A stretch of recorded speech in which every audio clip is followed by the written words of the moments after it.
You're listening to the Sustainable Angler, and my daddy is the host. All right, welcome to the Sustainable Angler podcast. I'm your host, Rick Crawford, and excited about today's interview. I have Austin Whitman as a guest, and he is the CEO of the Change Climate Project, which is probably better known as Climate Neutral Certified. They recently had a rebrand. But anyhow, we dive into how Austin's love for the outdoors and nature inspired him to pursue a career in climate and sustainability.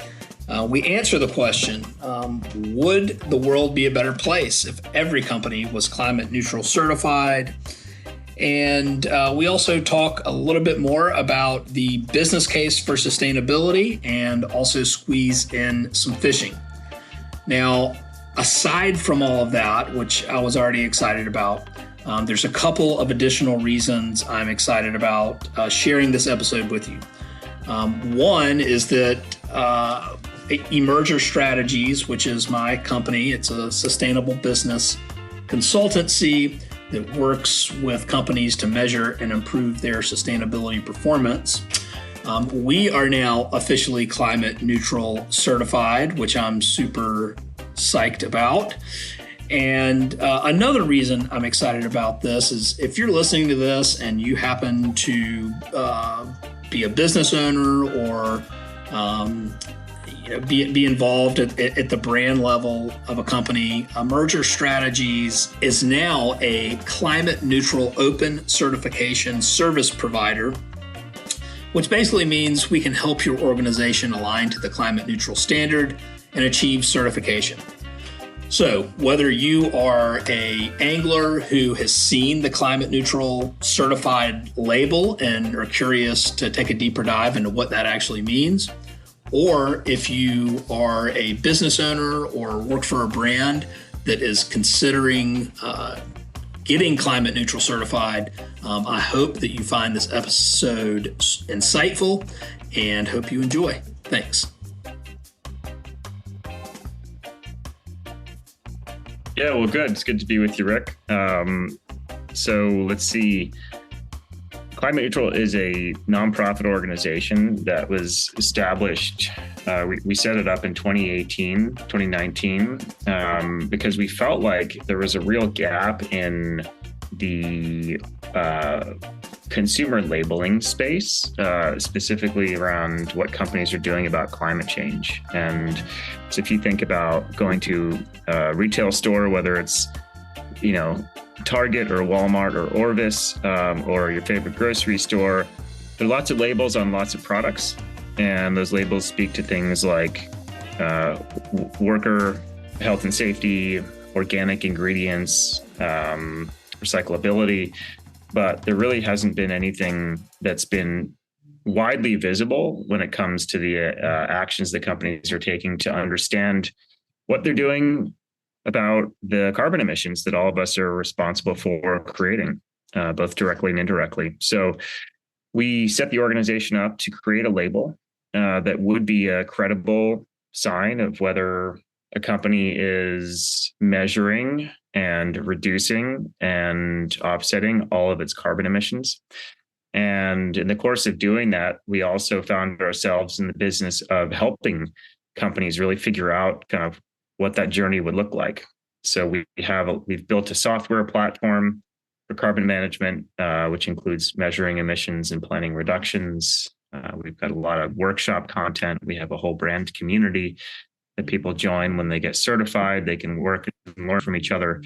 So it's turned into something a lot bigger than I think we initially envisioned, but it's been great. Really feels like we've gotten a lot of great ideas to come to life when it comes to helping companies along this journey. So my own personal path to this point, I started working on climate change, if you can believe it, about 20 years ago in my profession. So I had been working in software for a few years, and it just wasn't that interesting to me. It didn't really feel like I was doing much good for the world. So went back to grad school, and then since then have worked in sort of, you name it, national, international policy, technology, finance, all related to clean energy and climate change. And so I've seen it from a bunch of different angles, and things are both moving quickly and they're moving slowly. Which depending on where you look. So the reality is we need to get things to move a lot faster everywhere. So that's one of the things that attracted me to the idea of setting up this nonprofit, because we were able to do things really with a focus on mission, focus on motivating people and bringing people to the table and getting them to learn, and not a focus on paying back shareholders or investors, because we are a nonprofit. So, yeah. That's cool. And so I'll to pry a little bit deeper, you've been sort of in some way, shape, or form and climate for a long time, a couple of decades now. Was there something that motivated you to think about climate action? That clearly there has to be something if you've been in it for 20 years. I'm curious to know what that might be. Yeah, I mean, I guess I grew up just loving the outdoors. And I think part of it was forced by the fact that my parents would just take us every weekend, drag us out in the local nature trails. And, and then I remember spending weekends stocking the creeks with trout eggs and putting these little cages down underneath stones and, doing that with my dad. And then, in my teenage years, I worked at summer camps and did a bunch of fishing up in northern Maine, on the Allagash and the St. John and the Penobscot rivers, and just loved the outdoors. And that together with, I remember in 1989 hearing Al Gore speak about climate change. He was even speaking about climate change back then, and it was pretty profound. I don't think I understood more than about 20% of it at the time, but it was enough to really make me feel like, man, there's this thing that is really kind of fundamentally changing how humans are going to live on the earth. And that feels really important. So I guess you kind of put these things to historical love of the outdoors and, then the things that I was starting to learn at the time in the classroom, and then starting to observe out in the world, which is really incredible influence that companies have over the way the world works. And this is true for tech companies and, information security, as well as for companies that make products. And so I really felt in the early 2000s, like there had to be some way to make businesses more of a contributor to environmental preservation versus a detractor. And I think that's really what motivated me to think about how to turn my career into something that would focus at this intersection of business and the environment. Yeah, I can completely relate. That's ultimately what got me on a similar path as well, is just the love of nature and the outdoors. And for me, it was when I first started fly fishing for trout, of understanding entomology or learning about entomology. And that really is a crash course in systems thinking, because you start to understand how a river flows. There's different insects and different life cycle stages, fish are holding here and there.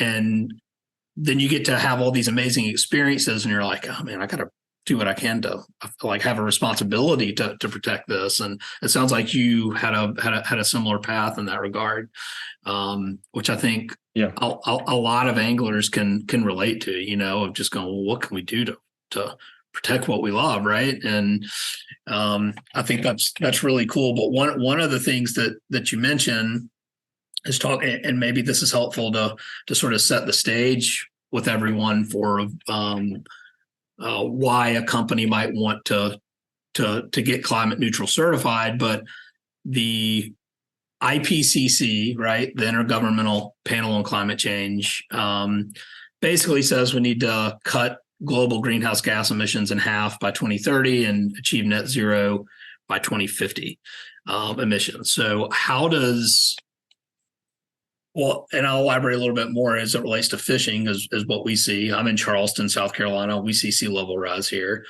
This year in the Florida Keys, there was like record water Mm-hmm. temperatures, and all of this is, uh, for the most part, caused from burning fossil fuels, which Mm-hmm. is what causes climate change. Mm-hmm. So when you started to see like, hey, businesses are contributing to this, and I guess the question I have is, okay, well, what can businesses do about it, and why would they want to get climate neutral certified? Mm-hmm. Yeah, it's a complex question because the first thing I kind of say around businesses or corporates is that every business is different. Every business has its own challenges and its own opportunities, and the way that when any given business can create positive change is going to be different from the next one. Some businesses really don't have much in the way of actual physical operations. It's somebody sitting behind most extreme example, somebody who's sitting behind a smartphone, putting videos on a TikTok, right? And they run a business though. And so we got, individuals who are kind of running, social media based businesses, and their power is influence.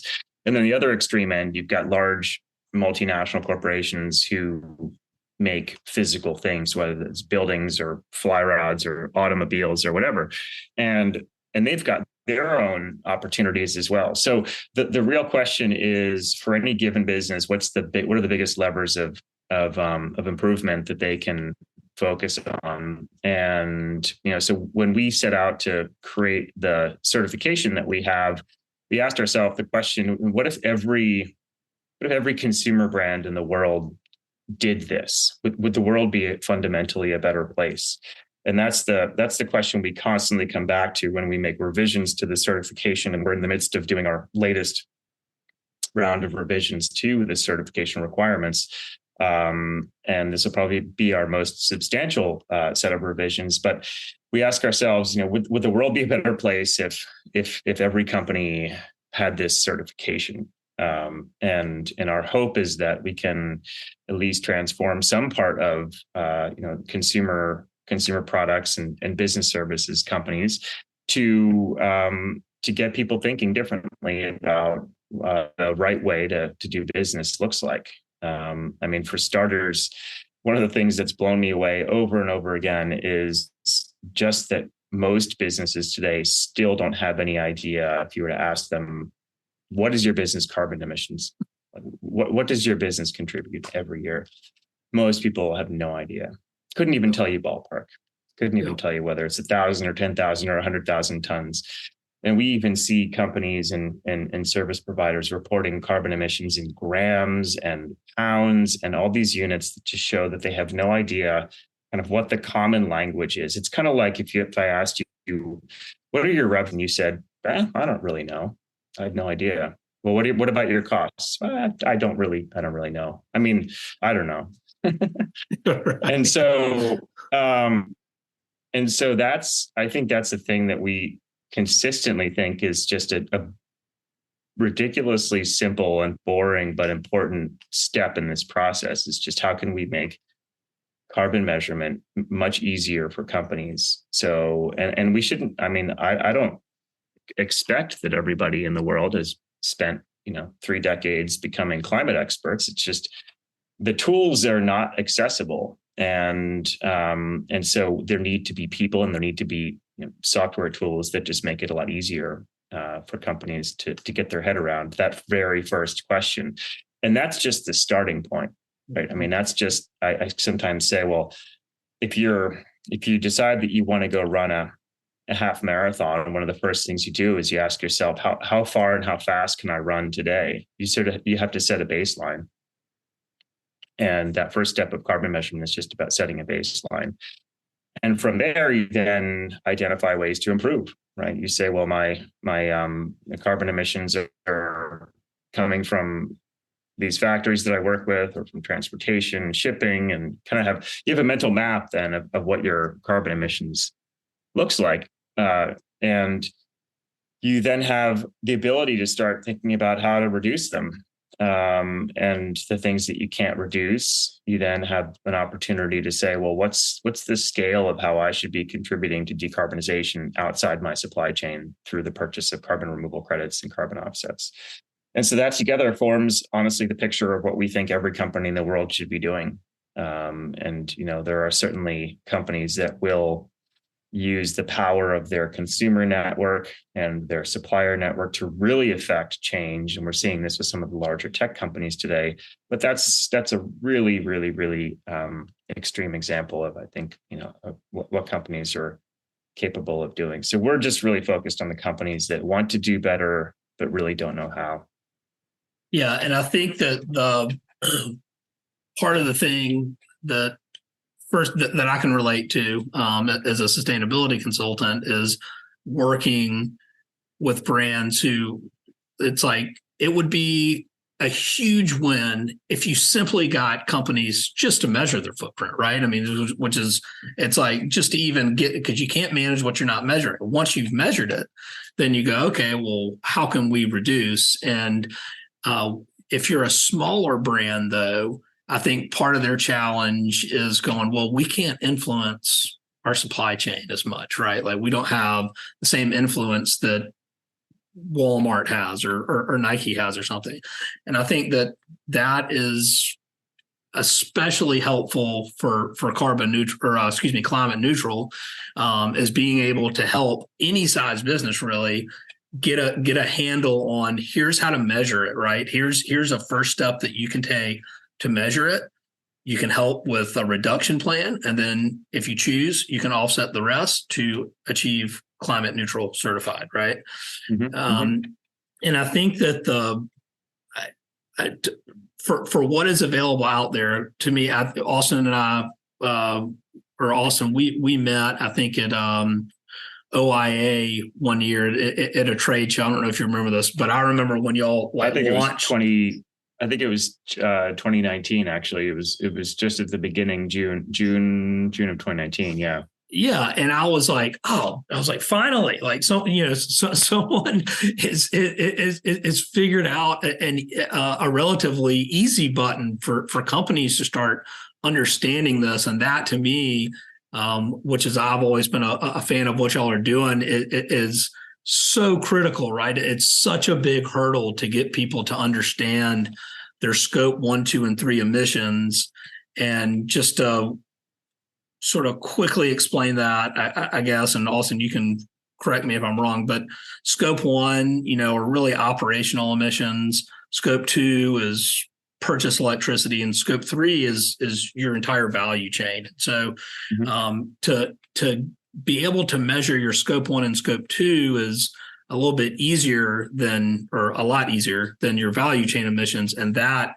is something that the calculator, the climate neutral calculator, does really efficiently and really well, that I really like about it. And I'm curious is when y'all were coming up with the calculator, and that had to have been I guess something, or was it an aha moment for y'all to be like, okay, we're creating an easy button, I guess is that something that y'all thought about when y'all were creating it?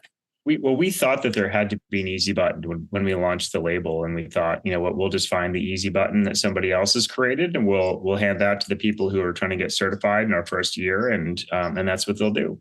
And we went out, we talked to lots and lots of people, and found that the best easy button out there was basically a spreadsheet-based tool that had been created 10 years earlier, never been updated, and provided very, very poor analysis, basically no visualizations, was difficult to use.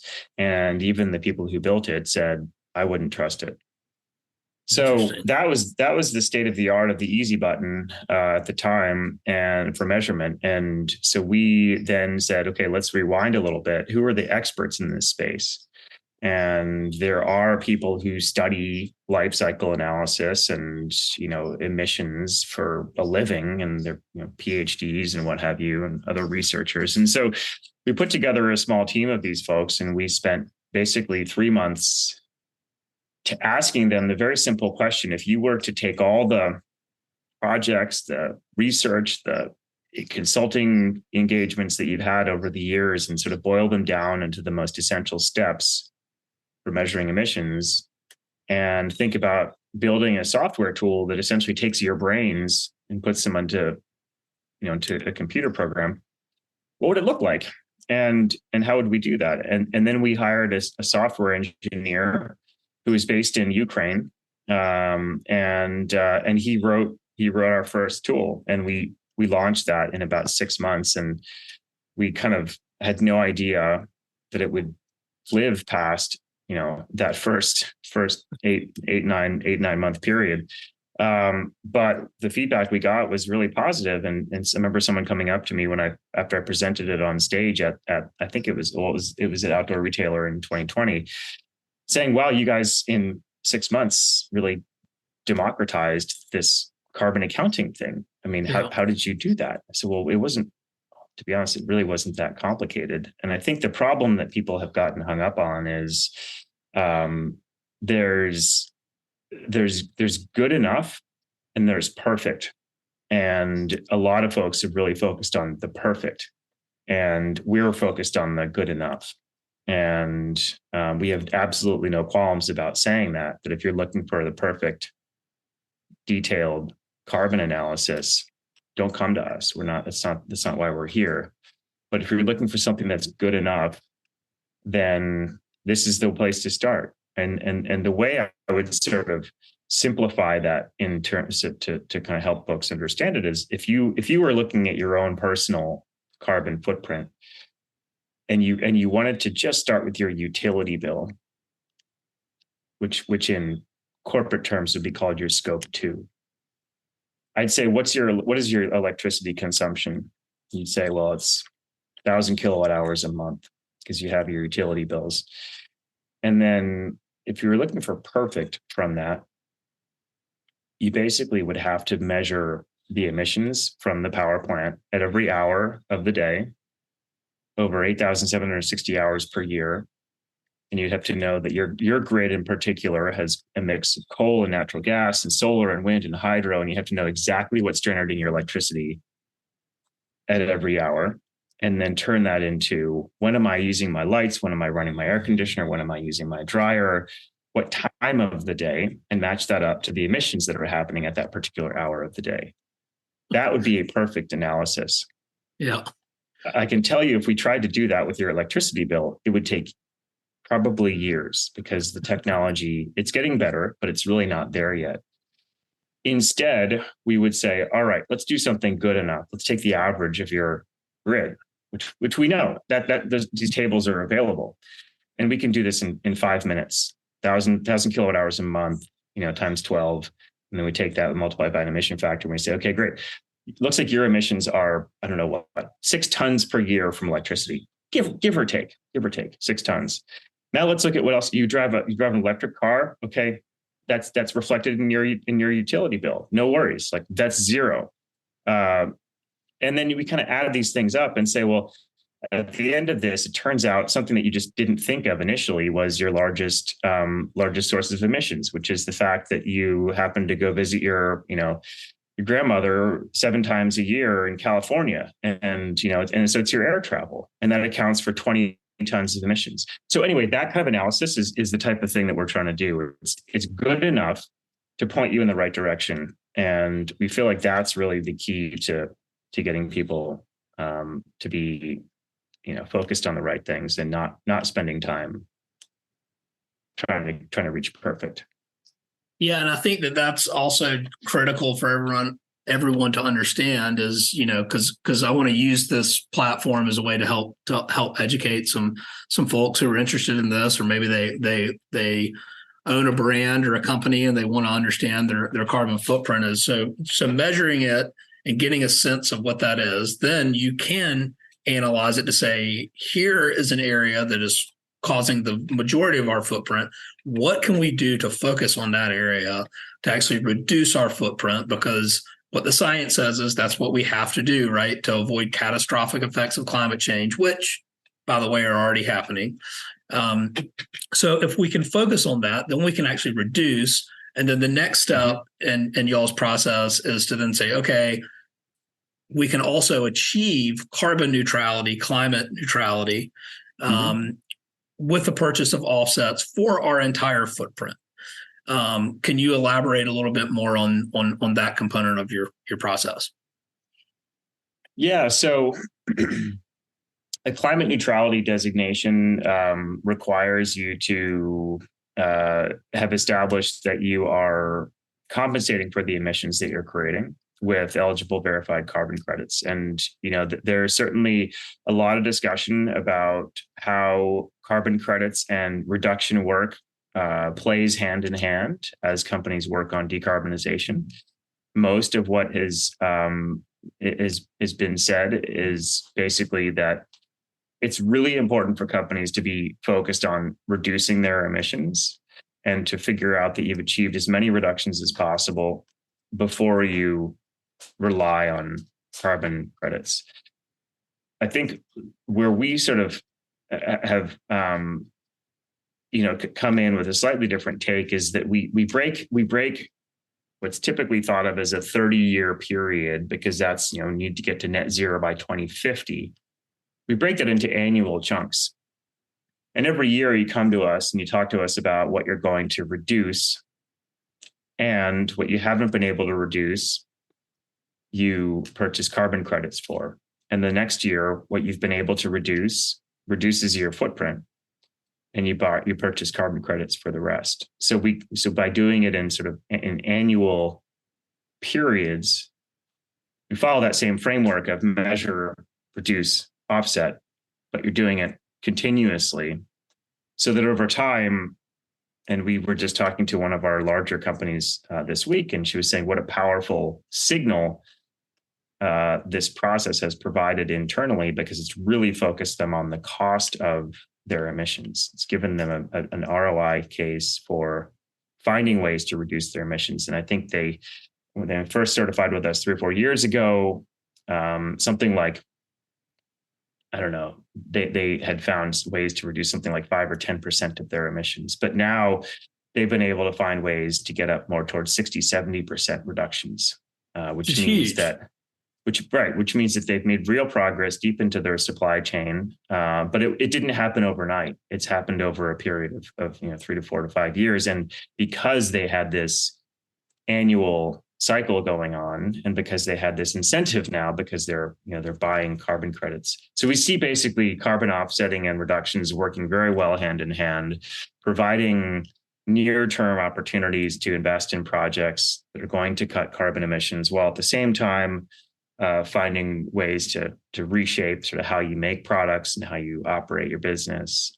That's also going to reduce emissions. Yeah, what I think too is really cool about it is it helps for the company to kind of put an internal cost on their carbon footprint. So it's like you're incentivized to reduce. So you're like, all right, well, let's just say, just completely making this number up, but just for the sake of conversation, you spend $100. Okay, let's just keep it simple. You spend $100 to offset your emissions.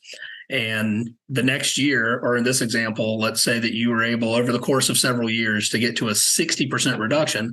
Well, now you're only spending $40 on offsets, because you've actually reduced your footprint to that level, which is, I don't know any other tool out there that that's demonstrating that type of reduction, or companies, and maybe there are, but for the sake of what I know, and that's real, and that's hard to come by. I mean, reducing your carbon footprint is not necessarily an easy task. So yeah, I think it's important to recognize that like this process and this tool is driving real reduction. That's the hope, and we've been really working on ways to provide better reduction recommendations to companies. Because I mean, again, as we said, like we don't expect everybody to be having become a climate expert for the last 30 years. How can we accelerate knowledge transfer? How can we help people learn as quickly as possible about what the easiest ways are and the best ways are to reduce emissions? So we're working on some pretty exciting new features that'll pull on all the hundreds of analyses that we've done so far, all the data that we have from that, as well as libraries of carbon reduction measures that we're assembling into what'll be a series of guided recommendations based on your emissions that will kind of come and be provided at the end of the measurement process, so that it can be easier for a company to go through measurement and then understand how to reduce. It's not easy, like you said, and also it depends on a network of partners, right? It depends on all the partners that you work with in your supply chain. And so that can cut both ways. One, it's really hard to influence what your suppliers do if you're a small organization. But two, if you have a supplier who happens to transition to clean energy, or a supplier who suddenly has found a way to incorporate recycled material into its own supply chain, then that can have real benefit to your carbon emissions. So, like I say, it can cut both ways. And something that we're also looking for opportunities to improve is how groups of companies can come together to really press suppliers to make changes that then benefit everybody downstream. And that'll be sort of one of the holy grails of supply chain decarbonization.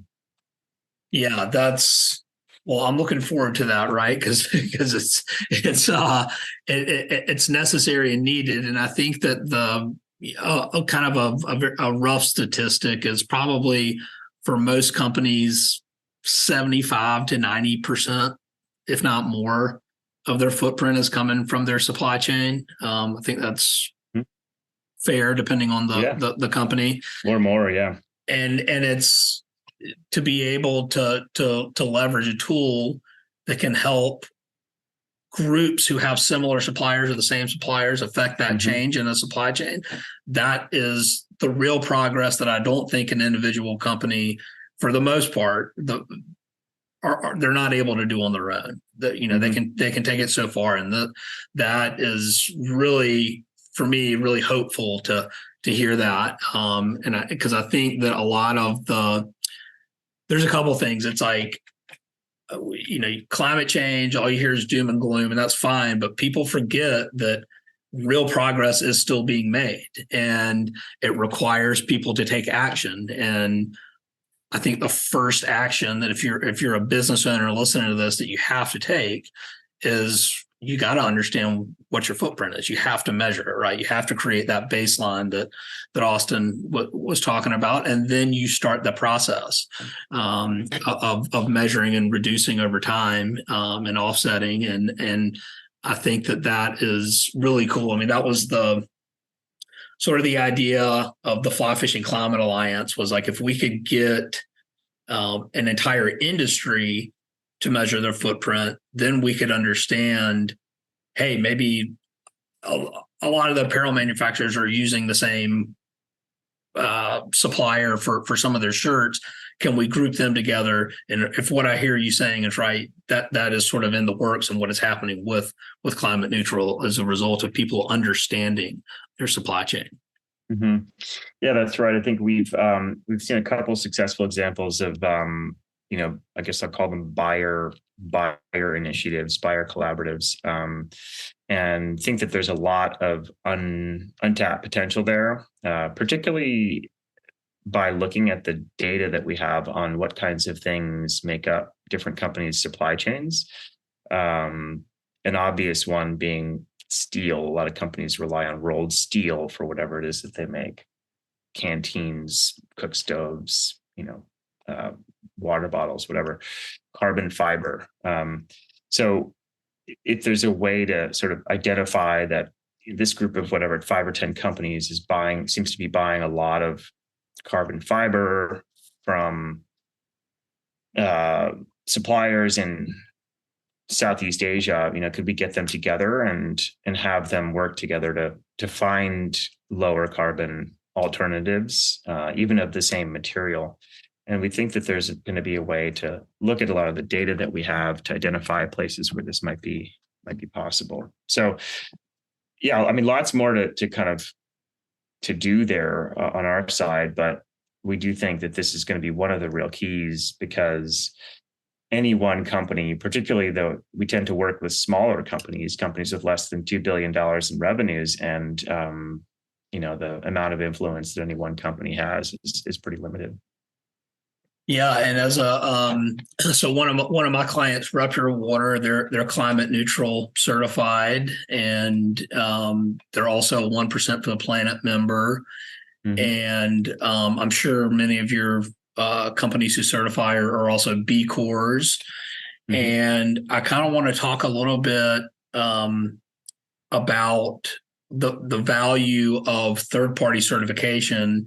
So if I'm an angler, right, and I go into a store and I have two like products from two brands that I like, and I'm trying to decide, and I see one of them has a climate neutral logo and one of them doesn't. Me personally, this is just me talking, I'm going to choose the one that's climate neutral certified. I actually did it the other day. I was buying some, which are all the rave now, but functional mushrooms at Whole Foods, and one of the companies was climate neutral certified, and the other one was not. And I was like, oh, well, that made this easy. So I know that this company is working to reduce their footprint. That's important to me, so I supported them with my business. And I think it's important for folks out there to understand that whenever you have buying power as a consumer, and so what are some of the ways that climate neutral is helping consumers find products that are climate neutral certified and ultimately better for the planet?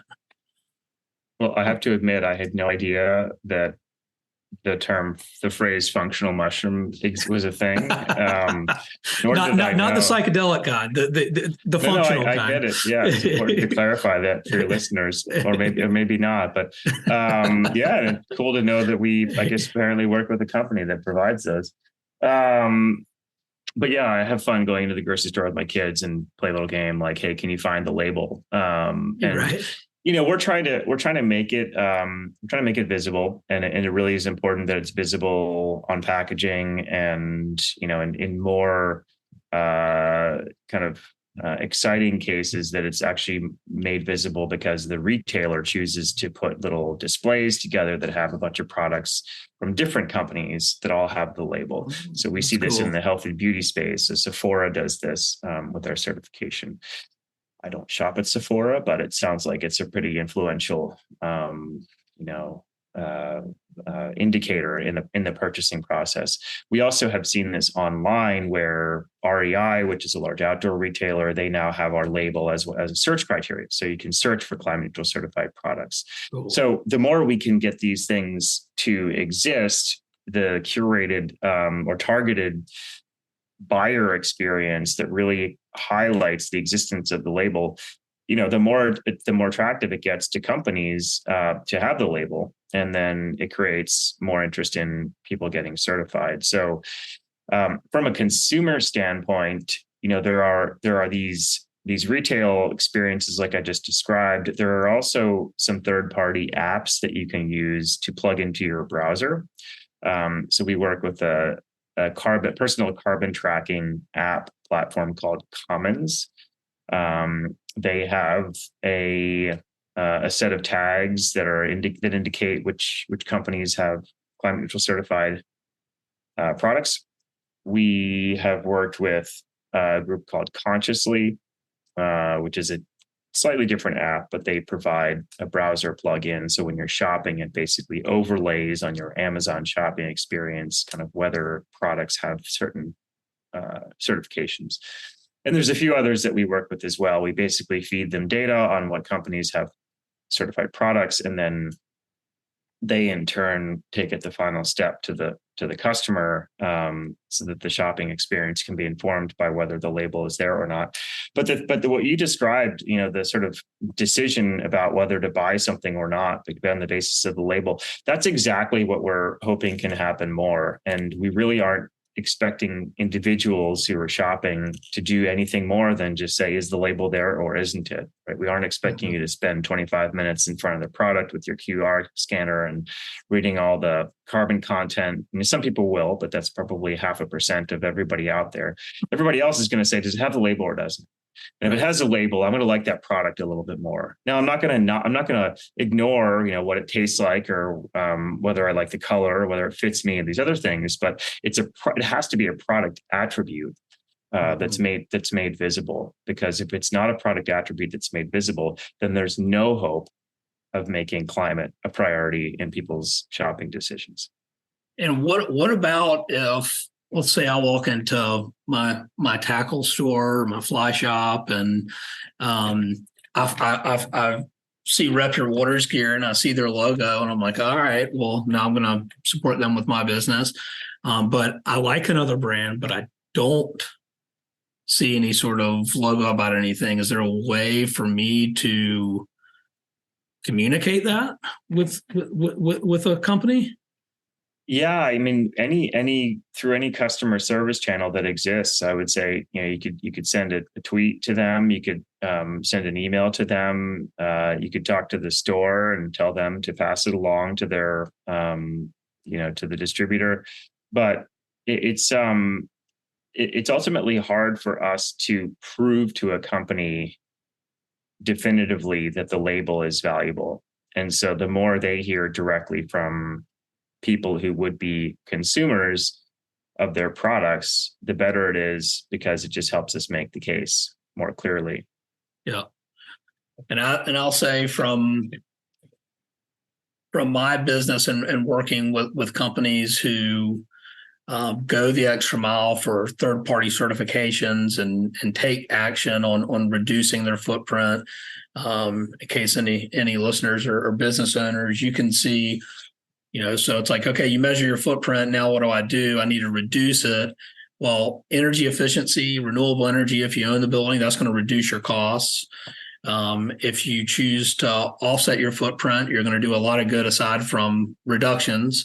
But you're also going to increase customer loyalty because people, consumers are supporting brands that align with their values.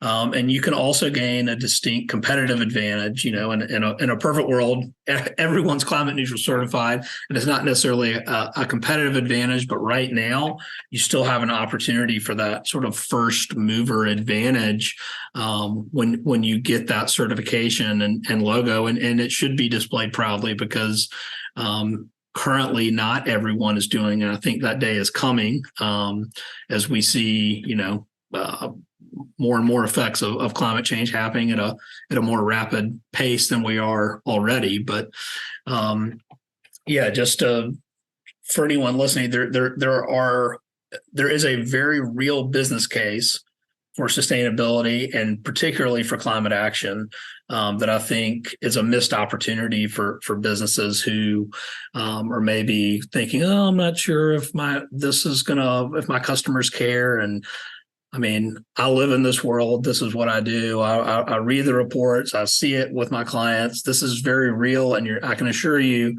that your customers do care. It is very apparent that they do for the companies that have gone the extra mile. And we hope the tide kind of rises across the board, and the expectations that companies do this as basic kind of requirements of doing business is really, starts to be standard. All right. So first of all, thank you. This was awesome. I hope everyone out there listening learned a little bit today about climate neutral, but also how to take climate action and measuring, reducing, and offsetting your footprint. But I would be remiss if I didn't ask. We kind of were on the sustainable business side of the conversation today. where was your last fishing trip, Austin? We have to talk just a little bit of fishing here at the end. Yeah. The last one would have been up to northeastern New Hampshire, right on the border of Maine. And there's a couple of rivers up there at the Dead Diamond and the Swift Diamond River. And I got out there with some friends, and things are just warming up. I froze my ass off, but it was worth it. Took just a long, for me, honestly, I'm a terrible fisherman. I've got a buddy who can literally cast a fly in my front yard and catch a trout. No river needed, but I'm not that skilled. And so I like walking up and down the stream and spending a little time watching birds and a little time fishing for whatever's swimming around. So, yeah, I mean, there were some fish there. I didn't catch any, but it was just a gorgeous day and a really nice way to kick off the spring. Awesome. I love it. Well, what is, if you could lead, well, a couple of things. What is something that, because with climate change, as it tends to be, there's a lot of negative connotations around it. But first question is, what gives you hope? And the second question is, where can people learn more about climate neutral? Yeah, I think, well, one of the things that gives me hope is the groundswell of just real interest and support for a better climate future. And I think, yes, the natural disasters and the weather oddities are making people more focused on it. But I also think that people really see opportunity, and they understand that this isn't just a, disaster avoidance strategy, but actually working on things that are better for the climate creates a better world for people in many ways. I mean, fossil fuel power plants don't just create carbon dioxide. They also create lots of other pollutants that make people sick, directly make people sick. And if we can get rid of those, we solve climate change and we solve lots of human health issues. So I think there's a lot of hope that is present in the incredible groundswell of people who are coming to focus on the issue, care about the issue, in many cases work on the issue every day. And that to me is really the only way that we're gonna get through this. And I think we can, just with the number of people who are really coming into this movement. So that's sort of the piece that gives me the greatest amount of hope. Our website is climateneutral.org. We have information out there. Little surprise micro announcement is we're going to be changing the name of the organization within the next month or two, so people can keep an eye out for that. But we've I think evolved as an organization beyond our name, and we're going to, I can't tell you what it is, but we're going to be rebranding a little bit, still doing exactly the same stuff and more. So that'll be something to keep an eye out for. So in about a month and a half, we'll have a new URL, what have you, but same recognizable brand identity. And like I said, same people, same programs, and everything else. So it's been great chatting with you, Rick. Thanks for the time and the opportunity here. Yeah, and thank you, Austin, for what you do and what Climate Neutral does. As an angler, I appreciate it very much. I know that it's critical that we measure and reduce our footprint, and this is the easy button. So check out Climate Neutral. Be on the lookout for a rebrand, but we'll keep you more dialed in on that, and stay tuned. All right. Thanks for listening to The Sustainable Angler. This podcast is available anywhere you listen to podcasts. We also have a website. It is www.thesustainableangler.com. You can find blogs, merchandise, past episodes. And if you like what you're hearing with the podcast, would really appreciate it if you could give us a rating and review on iTunes. That helps us to spread the word about the podcast and hopefully educate and inspire more anglers to protect the planet. Thanks, and have a great one.